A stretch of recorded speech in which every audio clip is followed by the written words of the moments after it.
Today's video is an example of one way to paint many different methods to paint an eye, as well as countless variations in the skin tones, eye colour, eye shapes.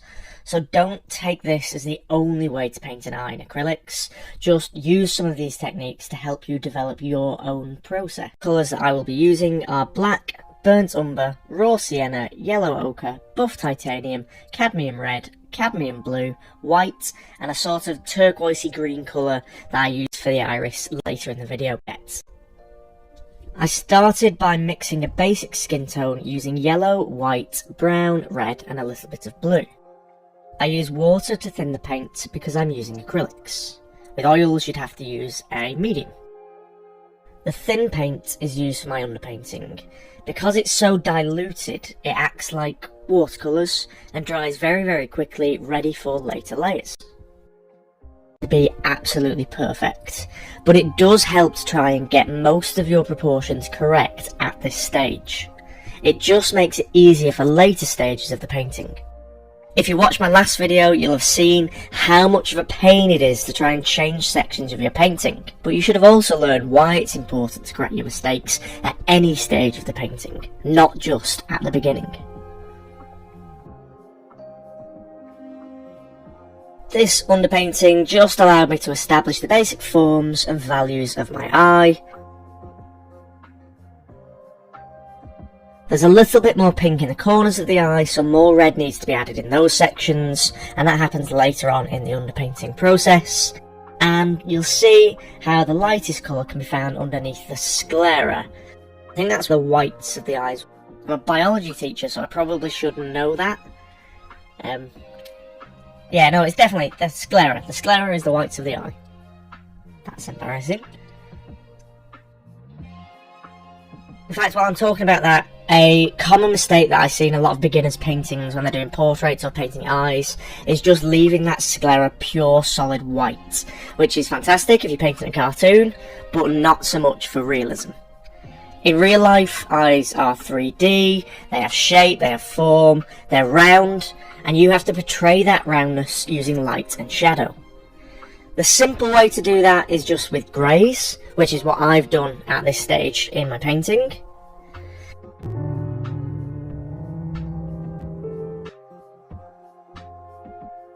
Sorry my camera cut out a little bit and I missed the initial layers, but you can see kind of here the greys and the whites that I've put in to make the eyeball seem a little bit more round.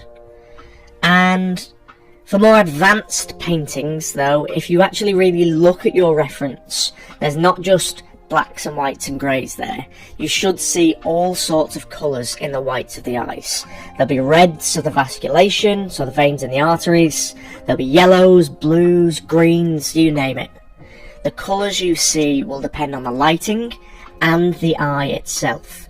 Every individual eye is different from the next.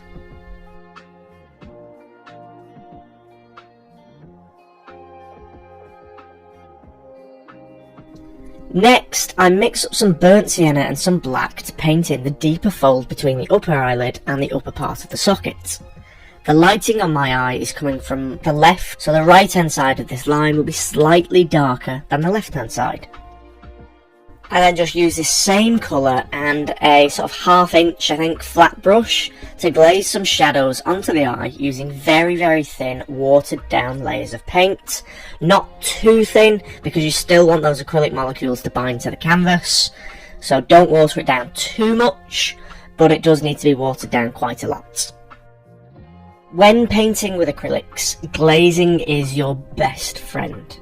Glazing will allow you to build up thin layers on top of each other, creating smooth, soft transitions between colours, but also allowing you to establish the impression of layers, which is great for things like skin and hair or fur.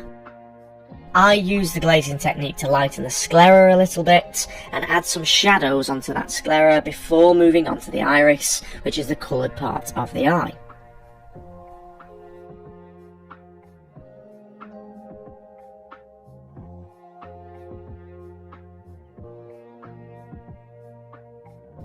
I use some blues and greens and a little bit of white for this step, creating these lines moving away from the pupil to the outer edge of the iris.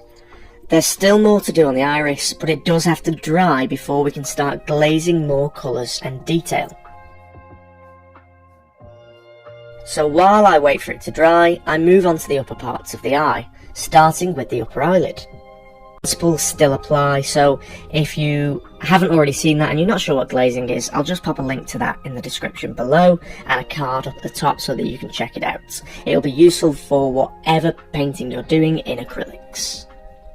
So I glaze those shadows above and below that deep crease to establish some form, and then I mix up a lighter skin tone using some red, raw sienna and white, and then add that to the left hand side of the eyelid.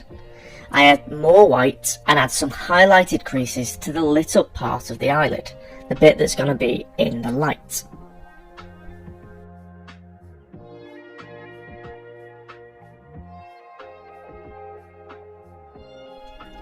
I move on to the area above the eye next, following the same glazing technique as before, starting by glazing shadows and then adding lighter layers over the top.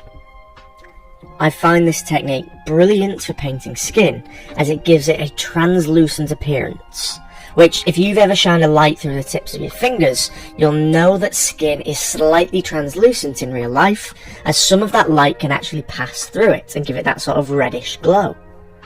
So there you have it, that is the finished painting of the eye. I hope you picked up some useful tips throughout this video, and if you enjoyed it, please give the video a like and subscribe to the channel to see more tutorials and painting time lapses and maybe vlogs in the future. I'm not too sure yet. Thanks again, and I'll see you next time.